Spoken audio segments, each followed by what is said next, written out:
Maravilha. Meus irmãos, a paz do Senhor. Amém. Vamos então iniciar. É a lição 11, as festas de Israel e o ano do jubileu. Lição proposta para o dia 18 de março. Então nós almejamos que o que nós compartilharmos com os irmãos sirva de conteúdo para aqueles irmãos que vão lecionar na próxima semana, os irmãos que forem escolhidos. Então vamos lá, textuário, quem pode ler, por favor? Ou melhor, vamos ler todos juntos? Textuário, Levítico 25, verso 10. Já, e santificareis o ano 50º, e apregoareis liberdade na terra a todos os seus moradores. Ano de jubileu vos será, e tornareis cada um a sua possessão, e tornareis cada um a sua família. Maravilha. Então, vocês percebem que o textuário, o versículo selecionado, trata apenas do ano do jubileu.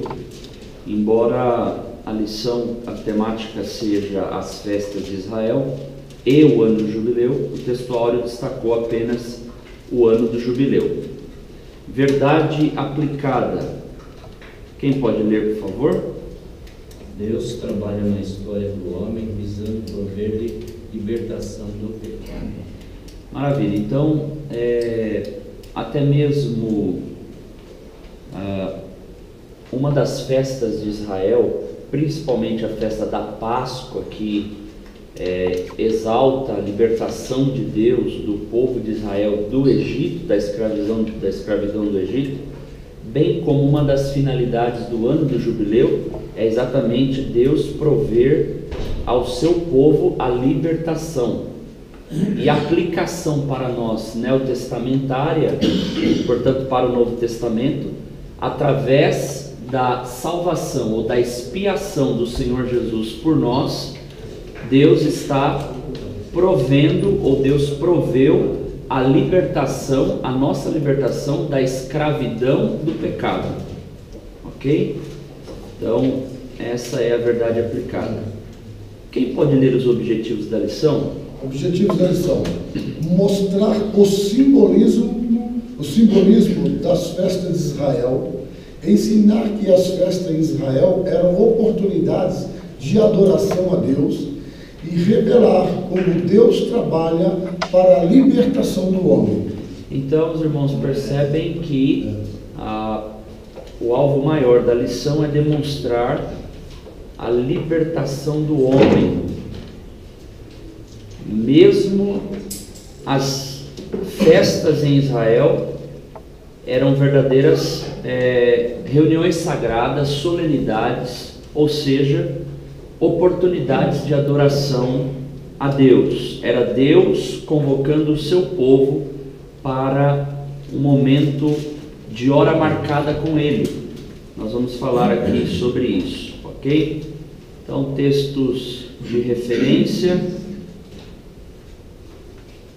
versículo 4, 5 e 6 do capítulo 23 e depois 25, verso 8. Quem pode ler aqui os textos de referência, por favor? Estas são as solenidades do Senhor, as santas convocações que convocarei no seu dia determinado. No mês primeiro, aos 14 do mês, pela tarde, é a Páscoa do Senhor. E aos 15 dias deste mês, é a festa dos asmos do Senhor. 7 dias comereis asmos. Também contarás 7 semanas de anos, 7 vezes 7 anos, de maneira que os dias das 7 semanas de anos serão 49 anos. Ok, então o destaque aqui do verso 4 são as solenidades, ok? No verso 5, a solenidade da Páscoa do Senhor. No verso 6, a festa ou a solenidade dos asmos do Senhor. E no versículo 8 do capítulo 25, aqui faz alusão ao ano sabático, uma menção ao ano sabático no contexto, e também do ano do jubileu, ok? Nós vamos tratar isso. Primeiramente eu queria passar para os irmãos a informação ou buscar suscitar na memória de vocês que as 3 grandes festas em Israel era a Páscoa, o Pentecoste e os tabernáculos, a festa dos tabernáculos. Estas eram as grandes 3 maiores festas de Israel. E essas 3 festas, elas estavam vinculadas ao chamado ano agrícola, ou festas agrícolas, porque era o começo da colheita dos cereais, a colheita da cevada e do trigo e a colheita de uvas. Então, estas são as 3 maiores festas de Israel. Em relação às festas em geral, nós vemos que elas ocorriam em 3 períodos. Eu não vou me atrever a falar os nomes em hebraico, mas era no mês de abril, no mês de junho e no mês de setembro/outubro, ok? Cada mês aqui tem um nome no hebraico, um é Nissan, outro é Abib, alguma coisa assim, tá bom? Então, no total aqui, nós temos neste texto da lição, cerca de 7 festas fixas e anuais.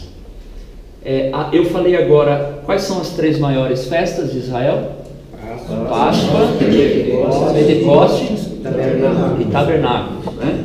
Daqui a pouco nós vamos falar sobre cada uma delas. Mas no mês sétimo, no 7º mês, ocorriam 3 festas, especificamente no 7º mês. Quais eram estas festas? As chamadas festas do 7º mês eram as festas das trombetas, depois o chamado dia da expiação, que era, a palavra Yom Kippur, ou dia do perdão nacional, e por fim a festa dos tabernáculos. Ocorriam, portanto, nestes 2 meses, setembro e início de outubro. Então, 3 grandes festas e 3 festas que aconteciam somente no mês no 7º mês. Tem uma importância sobre isso e a gente vai falar daqui a pouco também um pouco mais sobre esse 7º mês. É bom que se diga que com a guarda do mandamento, se não me engano, dentro do Decálogo, é o 4º mandamento, a guarda do sábado, salvo engano, mais estas festas fixas, o calendário religioso, ou calendário sagrado de Israel, chegava a ter quase 77 dias de festas no ano. Quase 77 dias, ok? Então, com certeza, Israel é chamada por Deus para festejar. Agora, cabe um apontamento aqui, irmãos, mencionando que a expressão aqui, festas, não são no sentido que nós estamos comumente acostumados de pensar que são banquetes, que são momentos de grande alegria ou euforia. Festas aqui no sentido de solenidade, que são reuniões sagradas. Eram verdadeiras assembleias religiosas convocadas pelo próprio Deus, com importâncias e finalidades teológicas, né? Havia para cada festa dessa, havia um simbolismo e uma realidade pela qual o Senhor Deus queria que Israel se lembrasse, né? Tal qual nós, no Novo Testamento, que temos vários momentos na vida do Senhor Jesus, que é, na verdade, a essência de todas as festas aqui. Essas festas apontavam para o que ia acontecer no futuro. Portanto, na pessoa do Senhor Jesus, a igreja ela se recorda da encarnação de Jesus, da vida de Jesus, do ministério de Jesus, da morte de Jesus, da ressurreição de Jesus, da ascensão de Jesus e da entronização de Jesus nas alturas, assim como existe esta fé que nós depositamos nestes momentos da vida do nosso Senhor Jesus, Israel fazia isso em relação às festas, porque recordava uma provisão de Deus, uma intervenção divina, uma ação sobrenatural de Deus em relação ao povo de Israel. Então é importante a gente falar deste paralelismo, ok? Então eram reuniões solenes dentro do calendário judaico. Em outras palavras, eram sombras, as festas eram sombras de algo que apontava para o que o Senhor Jesus faria no futuro, tá? Isso de acordo com Hebreus 10:1, não é? A própria lei e as festas apontavam para aquilo que o Senhor, para a obra que o Senhor Jesus realizaria no futuro. O livro aos Hebreus, ele vai ajudar muito a gente na análise do livro de Levítico também. Alguns estudiosos chegam a chamar o livro, a Epístola aos Hebreus, de o Levítico do Novo Testamento. Então, por isso que o autor aos Hebreus, ele vai falar muitas coisas do livro de Levítico. Eu só queria, antes da gente entrar aqui na lição, de maneira introdutória, mencionar uma visão panorâmica do livro de Levítico em 6 palavrinhas. É o que é chamado de aliteração. O que é aliteração? É quando você utiliza o mesmo início, ou a mesma sílaba, ou a mesma letra. Então, por exemplo, a letra S do capítulo 1 ao 7 de Levítico fala dos sacrifícios. Do capítulo 8 ao 10 fala dos sacerdotes. Do capítulo 11 ao 15 fala da saúde para o povo. Do 16 ao 18 fala da separação ou da santidade do povo. Do capítulo 19 ao 21 fala dos serviços realizados pelo povo. E do 22 ao 25 fala das solenidades. Então percebam estes 6 S's aqui: sacrifícios, sacerdotes, saúde, separação, santidade, serviços e solenidades. E os últimos capítulos 26 e 27 são reservados para falar da bênção ou do castigo, dependendo do comportamento do povo em relação à ordem divina. Então estas 6 palavrinhas, elas acabam resumindo o livro de Levítico, que eu acho interessante compartilhar com os irmãos isso. Ok, esta palavra solenidade no hebraico significa hora marcada. Repita por gentileza após mim. Solenidade significa hora marcada. Hora marcada. Então era Deus de fato convocando o seu povo para uma hora marcada com Ele, para que o povo se aproximasse de Deus em atitude de adoração e em atitude de arrependimento e fé. Em atitude de arrependimento e fé. Os irmãos vão ver aqui, mais para baixo, pode ser que eu repita, mas é que me vem à mente para explicar isso, que o povo deveria exercer a fé em Deus, por exemplo, no chamado ano sabático, que seria de 7 em 7 anos o descanso da terra de cultivo. No ano seguinte já era o ano do jubileu, no 50º, não é?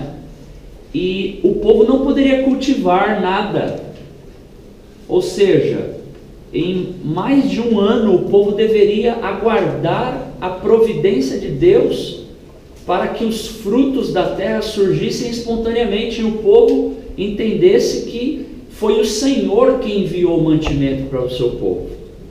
Então havia uma necessidade do exercício da fé. Então até mesmo na celebração do ano do jubileu ou do ano sabático, o povo tinha de aguardar na provisão divina e saber que Deus prestava testemunho à sua bondade, concedendo bênçãos que adivinham que eram provenientes da própria terra. Gostaria que você guardasse essa expressão. Essa semana eu li essa expressão, ficou martelando na minha mente. Deus presta testemunho à sua própria bondade. Deus presta testemunho ao seu próprio poder. Deus presta testemunho à sua própria benignidade. E isso ele providenciava então ao povo o alimento, e o povo então se alegrava em Deus. Ok? Deixa-me ver se há mais algum outro apontamento. Sim, pastor. Isso é tão tremendo que no 6º ano, portanto, que antecede o sabático, Deus fazia produzir o fruto da terra. Exato. De uma forma chegasse a 2 a 3 anos. Olha aqui, ó, Levítico 25, 21. Correto. Então eu mandarei a minha bênção sobre vós no 6º ano, para que dê fruto por 3 anos. Correto. Então, veja, o ano que antecede o jubileu, o 6º, portanto, era um ano que vinha com prosperidade triplicada. Prosperidade triplicada. Correto. Correto. Aqui nessa tradução diz: para que a terra produza o suficiente para 3 anos. Então, e eu acho que um paralelo aí em relação ao maná, quando se colhia o maná todos os dias, mas na sexta o maná vinha para o final de semana, vinha de forma dobrada, para que no sábado ninguém precisasse colher. Tem razão. Aliás, você colhia de forma dobrada, né? Porque, claro, tinha também de forma para dobrada. Reservar, né? É uma boa reflexão. É verdade. Texto maravilhoso esse de Levítico 25, 21. Vale a pena registrar, anotar e considerar. Introdução: desde a queda do homem, Deus trabalha para que o ser humano obtenha a libertação do pecado, para servi-lo e adorá-lo, pois é o grande propósito do Senhor Deus para o homem. Desculpa. Sim, pastor. Só que veio à mente aquele discurso que alguém tem, se fazendo uma aplicação já, diria, em prática cristã. Sim. Aquele discurso que alguém tem: eu preciso trabalhar sábado e domingo, preciso trabalhar todos os dias, senão eu não me alimento em casa.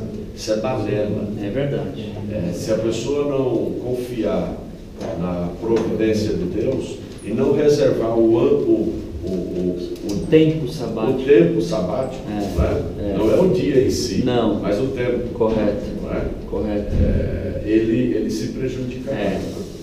Então, se ganhando menos. O paralelo ou que ganha não rende a necessidade. O paralelo da Páscoa hebraica para o Novo Testamento é a ceia do Senhor, correto? Que é o momento, nós vamos falar aqui da libertação do povo de Israel, da opressão, da libertação, tal qual o Senhor Jesus fez isso por nós. E vamos ver mais detalhes aqui. Eu ia fazer uma menção, mas eu não vou antecipar agora.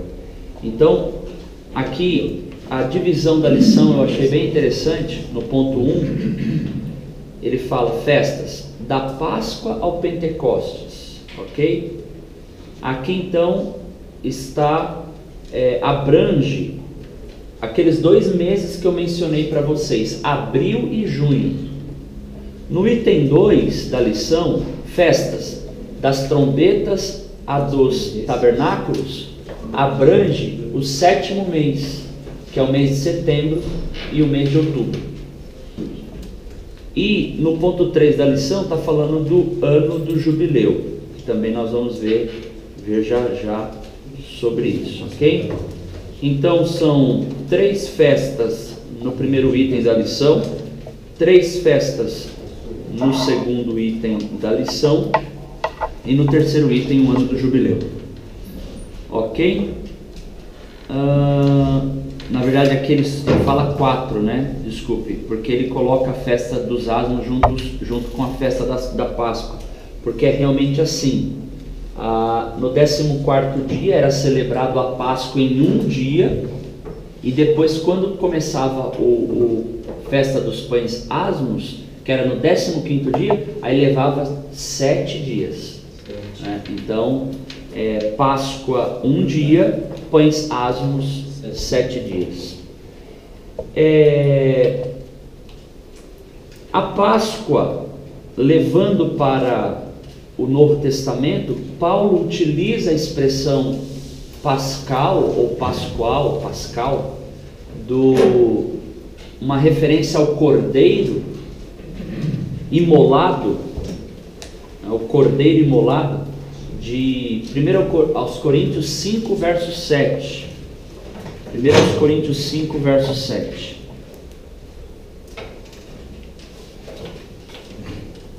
Primeiro aos Coríntios 5, verso 7, Paulo então diz que Cristo é o nosso Cordeiro Pascal.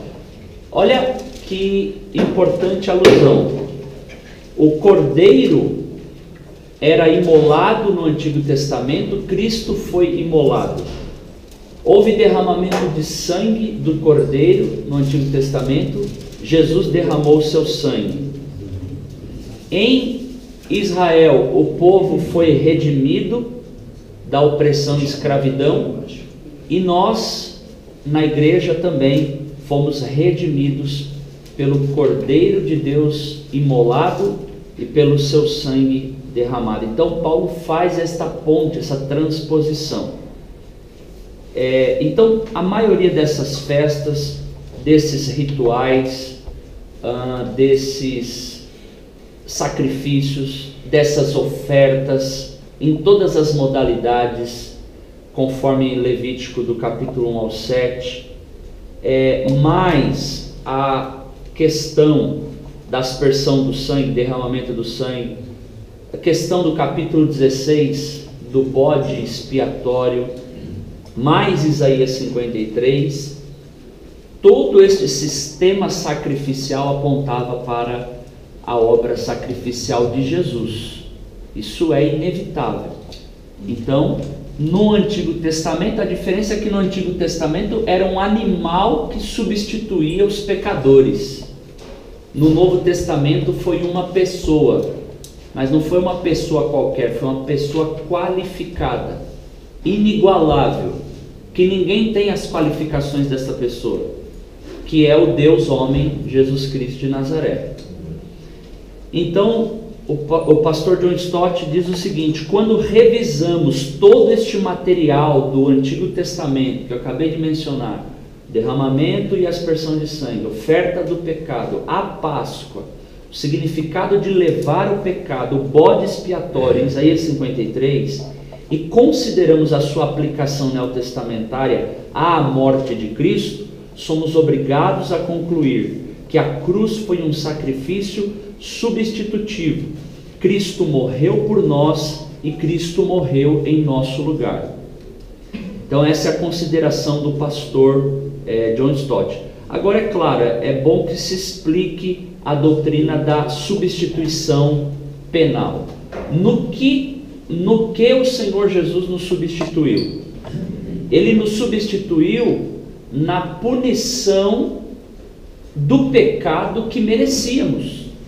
A penalidade do pecado, qual é o salário do pecado, irmãos? A morte. Então Jesus nos substituiu morrendo por nós, porque nós merecíamos a penalidade do pecado. Então, com a morte de Cristo em nosso lugar, nós já não mais receberemos a consequência penal dos nossos pecados. Outras consequências ainda permanecem. Mas a consequência penal, ou seja, Jesus sofreu os pavores do inferno. Jesus, ele sofreu pelos nossos pecados. Ele era santo, ele não precisava sequer morrer. Ele não precisava. Mas Deus, em sua graça, Ele envia o seu Filho para morrer por nossos pecados. E Ele assume o nosso lugar no sentido que nós receberíamos a punição do pecado. Ok? Então, é inevitável o desfecho de todo o sistema levítico e sacrificial do Antigo Testamento, apontando para a obra suprema e eterna do Senhor Jesus Cristo. Vamos então, falei sobre a Páscoa e sobre os asmos. Está em Levítico 23, do 6 ao 8. Era um dia depois da Páscoa e celebrava o êxodo do Egito. Olha que interessante, enquanto que na Páscoa se celebrava a libertação da escravidão, no asmos, nos pães asmos, se celebrava o êxodo. O que é êxodo, irmãos? Saída, a partida, ok? É mesmo porque a própria palavra Páscoa significa passar por cima, né? Passar sobre, por cima, né?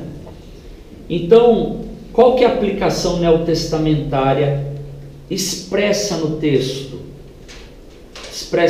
Vamos ler 1 Coríntios 5, verso 8. A gente conhece bem o 7. Agora vamos ler o 8. Qual é a analogia?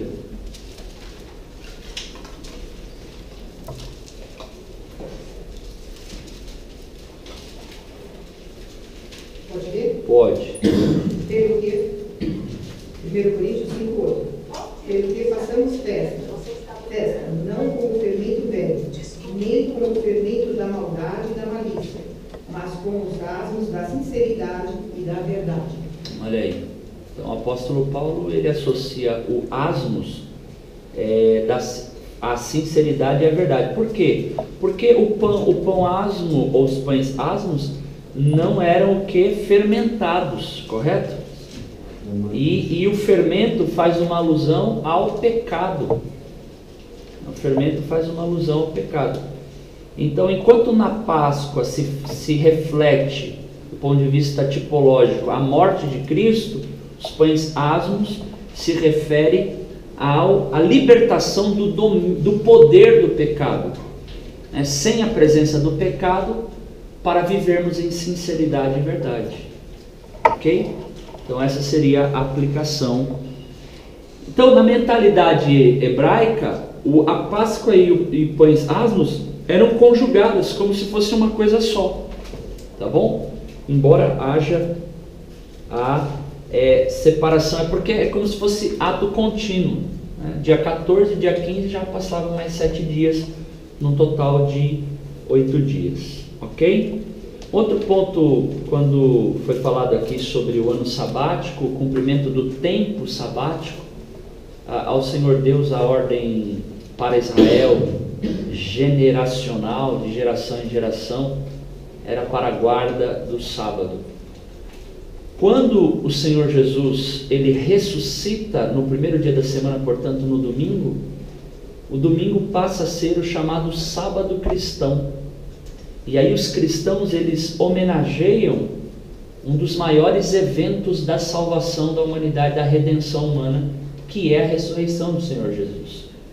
Porque nós não podemos pensar na morte de Jesus na cruz como uma perda, como um prejuízo ou como uma derrota de Cristo.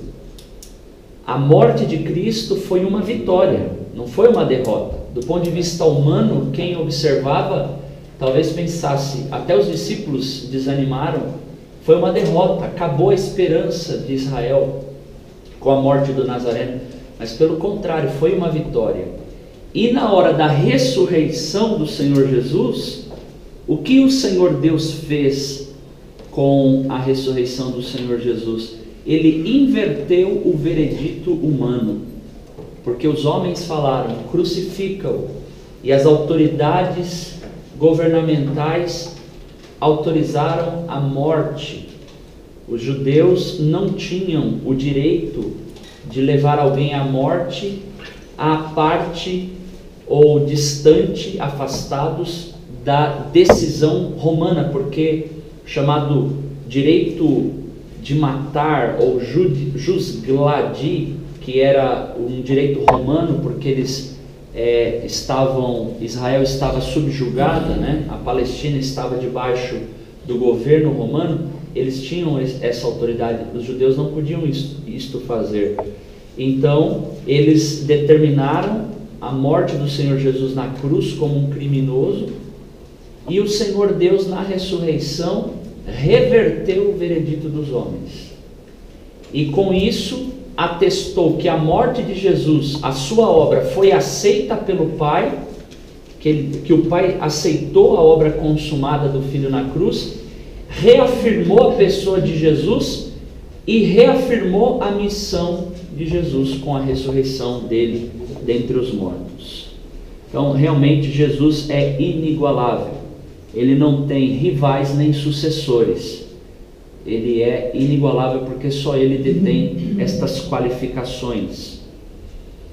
Então, já falamos da Páscoa e pães asmos. A festa das primícias, 1.2, é do versículo 9 ao versículo 14. Ela celebrava a primeira ceifa da colheita. Então, o primeiro molho, o primeiro feixe do cereal, ou enfim, dos frutos da terra, era neste momento que se celebrava as primícias, que visava reconhecer, em linhas gerais, pelo menos 3 coisas: que a terra era propriedade do Senhor, porque era Deus que abençoava a terra. Me lembrei agora de Atos 14:17. Olha que texto maravilhoso. Vamos ler Atos 14:17.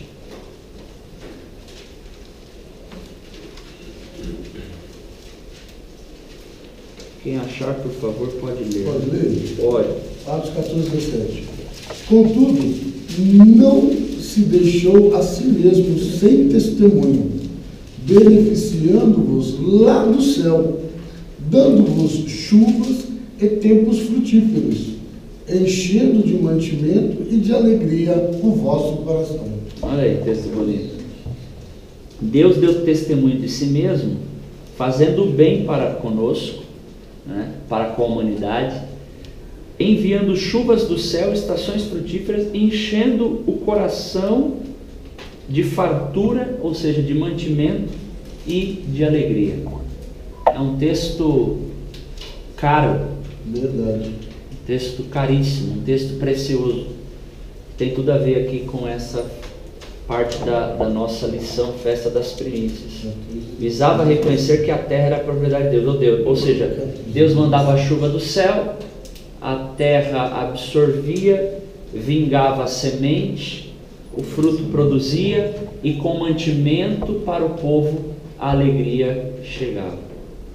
Por isso que a fome é uma tragédia, não é?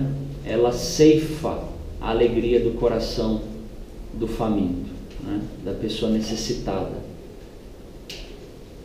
Fazendo um paralelo e aproveitando, muitas vezes quando pensamos em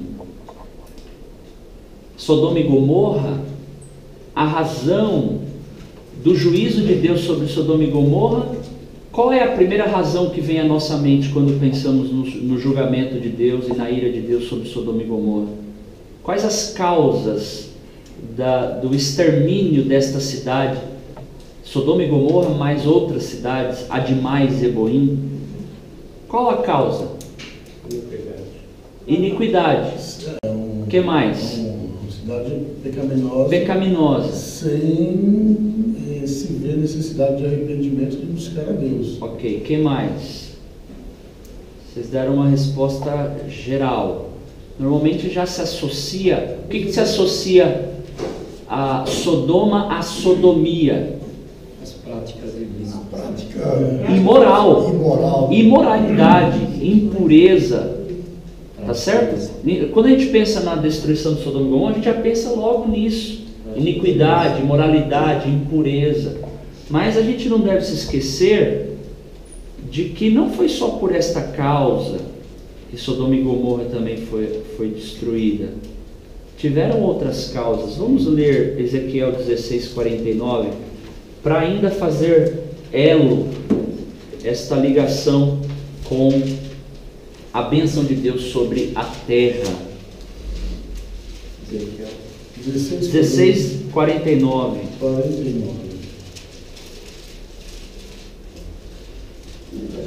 Pode. Eis que esta foi a maldade de Sodoma, uiva, soberba, fartura de pão e abundância de ociosidade. Teve ela e suas filhas, mas nunca esforçou a mão do pobre e do necessitado. Olha aqui, essa foi a iniquidade. Nessa tradução diz assim: filhas Soberba, orgulhosas tiveram fartura de pão, próspera tranquilidade. Como diz a irmã Eunice na sua tradução que eu gostei? as irmãs, Não, essa parte depois do pão. Abundância de ociosidade. Abundância de ociosidade. Essa tradução diz assim: próspera tranquilidade. Próspera tranquilidade, né? Acho que é uma das poucas vezes que a expressão próspera empresta um caráter negativo, né? Que é abundância de ociosidade, próspera tranquilidade. Mas nunca ampararam os pobres e os necessitados. Então, uma das causas da queda, uma outra causa da queda de Sodoma e Gomorra é a injustiça social, porque tinha pão, porque tinha fartura, tinha comida, e eles não amparavam os pobres e os necessitados. Injustiça social, né, pastora? Correto. Injustiça social, ok? Outro ponto da festa das primícias, voltando. Arthur, Sim, querido. você vê que no versículo seguinte, aí continua falando, na arrogância fizeram abominações diante de mim. Ah, sim. Então Deus coloca a injustiça social ainda até aqui à frente da Correto. abominação. Isso feriu tanto o coração de Com Deus, certeza, né? com Mais certeza. do que tudo. Com certeza. Vocês sabem que é dito que no mundo, com as safras, colheitas, se produz alimento para 12 bilhões de pessoas, e nós temos 7 bilhões. O desperdício é algo fenomenal. Um terço. Entre o campo que Sim. produz, Aham. passando por toda a cadeia de distribuição, desde o campo que produz, porque lá mesmo na colheita já se desperdiça. É verdade. Então, até o consumidor final, é um terço que se perde. Um terço. Brincadeira demais. É muita, ou seja, a fome ela existe por falta de planejamento, política pública, de distribuição, exatamente. Né? concentração de riqueza. Concentração de riqueza. Está faltando alguns Josés espalhados pelo mundo para o armazenamento adequado ou a entrega e distribuição com critérios e princípios, né? Mas na verdade, pastor, a fome no mundo e tantas outros problemas, mazelas humanas, tem pessoas que enriquecem com isso. Ah, é verdade. A guerra, por exemplo, é algo que enriquece muitas nações. Então, existe um propósito, por exemplo, pela guerra da Síria. Tem muita gente enriquecendo. É verdade. Né? Então, dizem até as outras línguas que o presidente Kennedy morreu porque ele foi contra a guerra, se não me engano, no Vietnã. Porque grandes produtores de armamentos viram feridos. A sua economia por não existir a guerra. Então, enquanto, na verdade, começa não só pela falta de competência na política governamental, mas na arrogância, que é a primeira coisa que apareceu no versículo. Com certeza, ou seja, a natureza humana. Você vai, por exemplo, no próprio Brasil, mas nos Estados Unidos, há uma abundância de, vamos dizer assim, há uma prosperidade na nação, mas o que se desperdiça, o que nós encontramos no lixo, é um desperdício crasso de alimento. É algo fenomenológico, né? Mas prosperidade resultante de uma ação talvez omissiva ou comissiva, em termos de opressão, e de outros povos, né? Ou seja, claro, é a minha prosperidade em detrimento. Exatamente, é uma prosperidade localizada, é isso mesmo, em detrimento de uma a ação omissiva ou opressiva em relação a uma determinada região do mundo. Isso, exatamente, e sempre aconteceu isso, né? A Europa enriqueceu por demais, explorando a África, o metal, os minérios, né? Então, você olha para a crise da Espanha, que passou, a Espanha pela crise que ela passou, e tantas outras nações ali europeias que detinham ouro, diamantes, riquezas, que foram extraídos da África. E o que sobrou da África, né?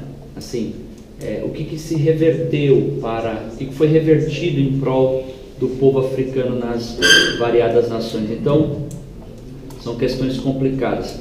Segundo ponto, que visava a festa das primícias, era o seguinte, que quando você entregava a primeira safra, ou a primeira parte da colheita para o Senhor e aos sacerdotes, você estaria santificando o resto da colheita. É muito interessante isso. Posso ler um versículo, pastor? Pode, antes da leitura da irmã, olha meu raciocínio, talvez vá em direção à lição da próxima semana, que é sobre voto e dízimo.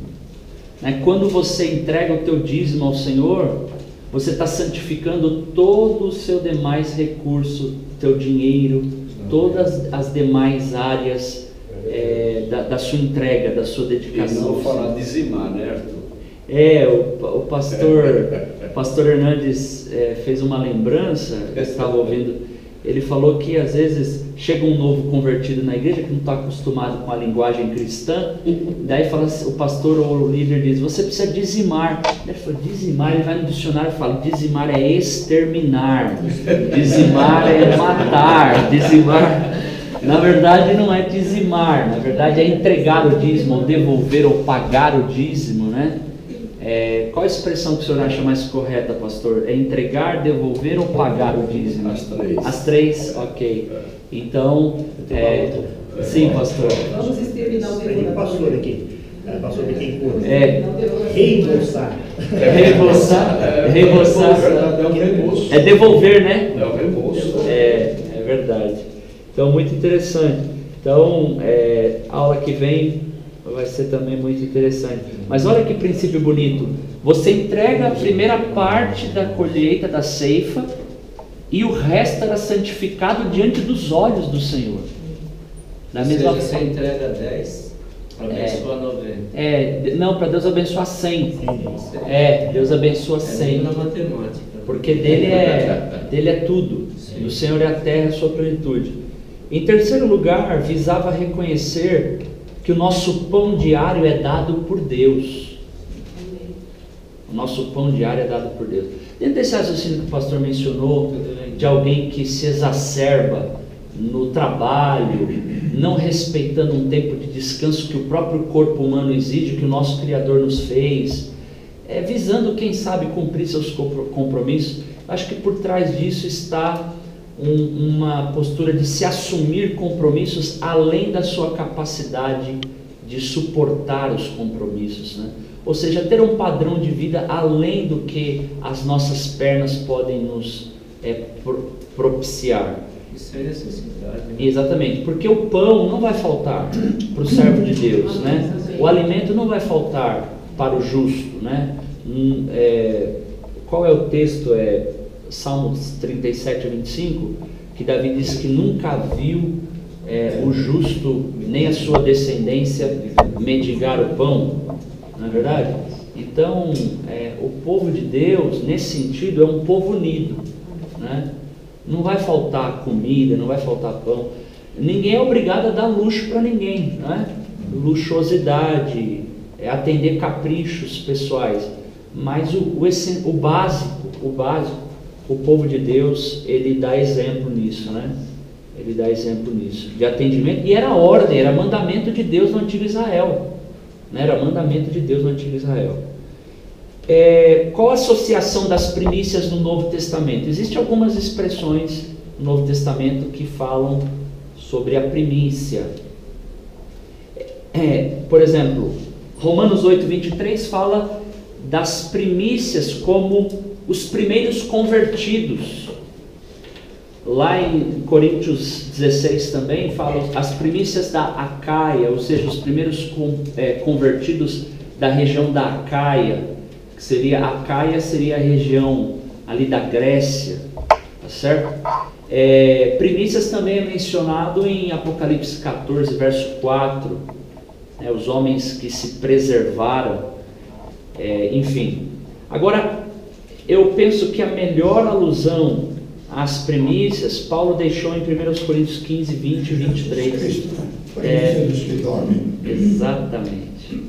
Então, falando do que? Da ressurreição do Senhor Jesus. Então, olha que bonito. Enquanto a Páscoa faz alusão à morte sacrificial e substitutiva de Cristo, os pães asmos falam de que nós fomos livres da culpa da iniquidade e do poder do pecado, e portanto nós viveremos agora em nova vida, portanto com esta nova criação de Deus em nós, a sinceridade e a verdade. As primícias apontam para a ressurreição do Senhor Jesus. Então, eu me lembrei agora, eu não anotei aqui, mas lendo um pastor, que ele estava iniciando a igreja, a obra era lá nos Estados Unidos, na cidade de Michigan, tem um nome da cidade, me falhou agora, em Michigan, e ele começou a igreja, e o primeiro ano da igreja, ele deu um estudo todos os dias, com base no livro de Levítico. Pregava o livro de Levítico o ano inteiro. E claro que os norte-americanos são bons para isso, eles faziam uma parte do sermão teatralizando. Então, teve um dia, quando chegou no capítulo 16, ele trouxe um bode mesmo do templo.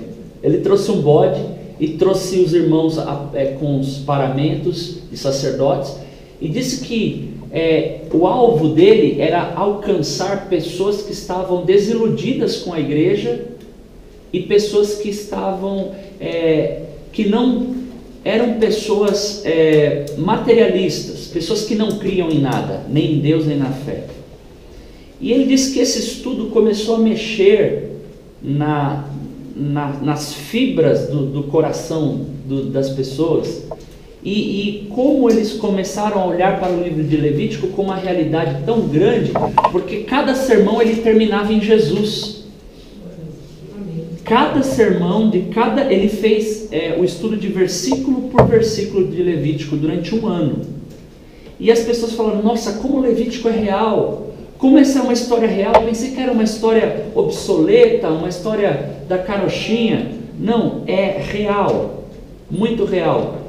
E qual foi o resultado, uma conclusão que ele fez? As festas e as solenidades, todas elas apontam para a primeira vinda de Jesus e para a segunda vinda de Jesus. Né?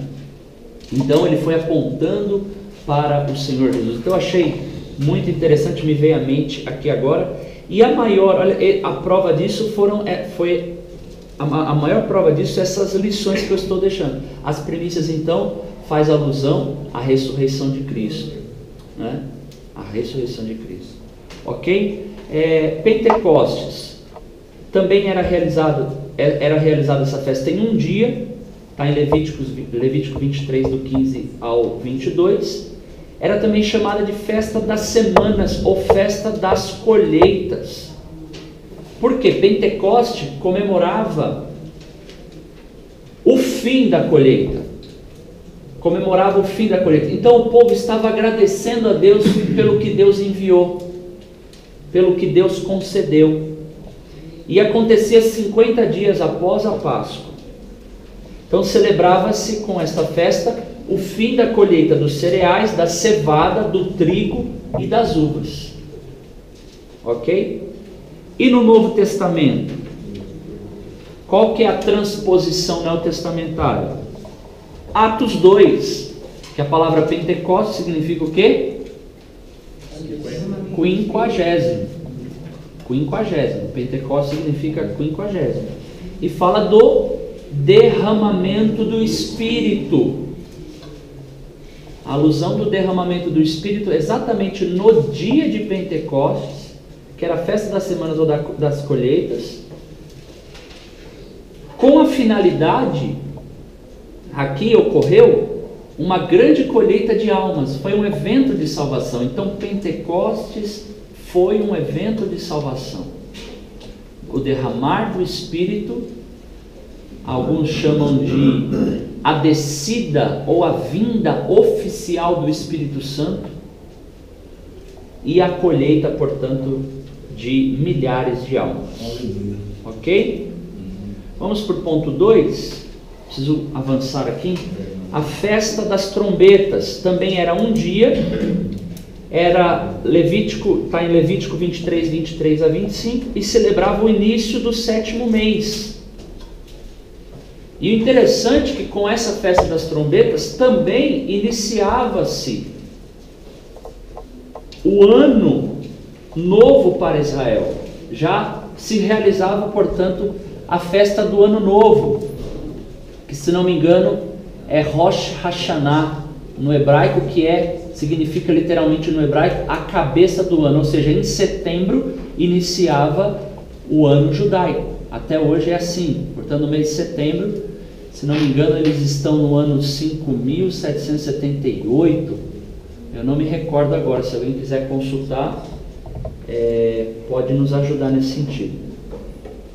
Quais eram as recomendações? Que não se podia, nesta festa, fazer nenhuma obra laboriosa ou servil. Ou seja, exigia-se nesta festa um tempo de descanso. Vamos avançar, falar sobre o dia da expiação. Bom, foi assunto da aula passada, correto, pastor Jaime? Sim. Então acho que já foi bem tratado. Eu só vou fazer aqui algumas considerações. Acontecia em um dia, está em Levítico 23, do 26 ao 32, e era o 10º dia do 7º mês. E o que se celebrava? Se celebrava a expiação do pecado de toda a nação. Então, expiação tem o significado de ação de expiar, mas também eu vi um outro significado que eu achei interessante, que expiação significa expiar a ação.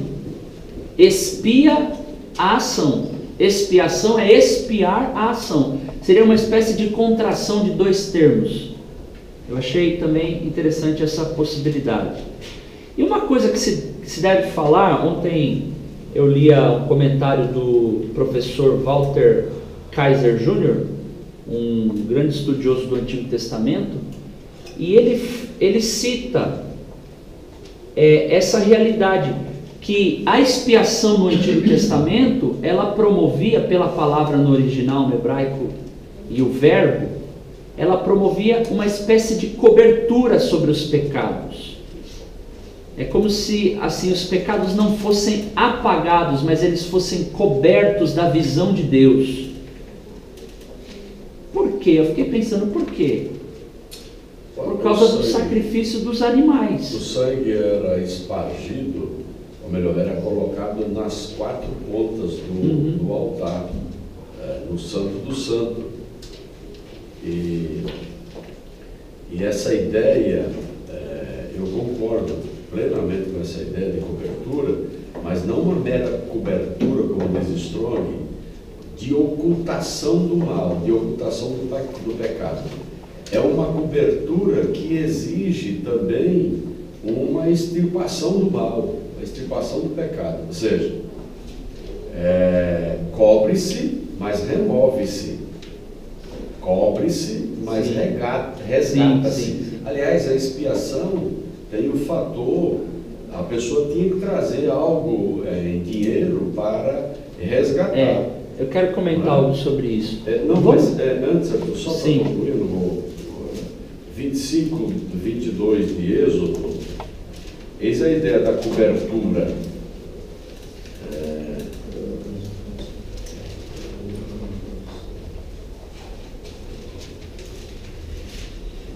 E ali eu me encontrarei. Olha, verso 20 em diante. 20. Os querubins esconderão as suas asas por cima, cobrindo com as suas asas o propiciatório. As faces deles, uma defronte da outra, as faces dos querubins estarão voltadas para o propiciatório. E porás o propiciatório em cima da arca, depois que houveres posto na arca o testemunho que eu te darei. E ali virei a ti, e falarei contigo de cima do propiciatório, mas de cima já coberto com sangue. Exatamente. Mas eu acho que o ponto central é o sangue, né? Derramamento. Sim, claro. sim. Vamos ler Hebreus 10, 4, para entender isso que o pastor acabou de mencionar. Meu horário já está esgotando, eu preciso encerrar. Vamos lá. Hebreus 10, 4. Olha que interessante o porquê dessa razão da cobertura. Então, o Kaiser Júnior, ele fala que do aspecto subjetivo havia essa cobertura, havia uma palavra de Deus empenhada, e por causa da palavra de Deus, está em Levítico, diz, e ele te perdoará. Então, quando acontecia o sacrifício de um animal, ele era perdoado pela palavra de Deus. Deus havia feito uma promessa ao pecador arrependido que buscava em Deus o perdão mediante o oferecimento de um sacrifício. E o que está escrito aí em Hebreus 10, 4? Porque é impossível que o sangue de touros e de bodes tire pecados. Olha aí, essa é a razão da cobertura. Aliado a isso, o que foi que ele disse? O que acontecia nesse momento, do aspecto subjetivo, ou seja, da pessoa? Porque arrancar pecado não é de sangue de animais. Tirar, aniquilar pecado, só o sangue de uma pessoa santa e divina, que era o próprio Senhor Jesus. Então vamos ler Romanos 3, 23. Vamos ler. Romanos 3, 23. 3:25, a parte final. 3:25, a parte final.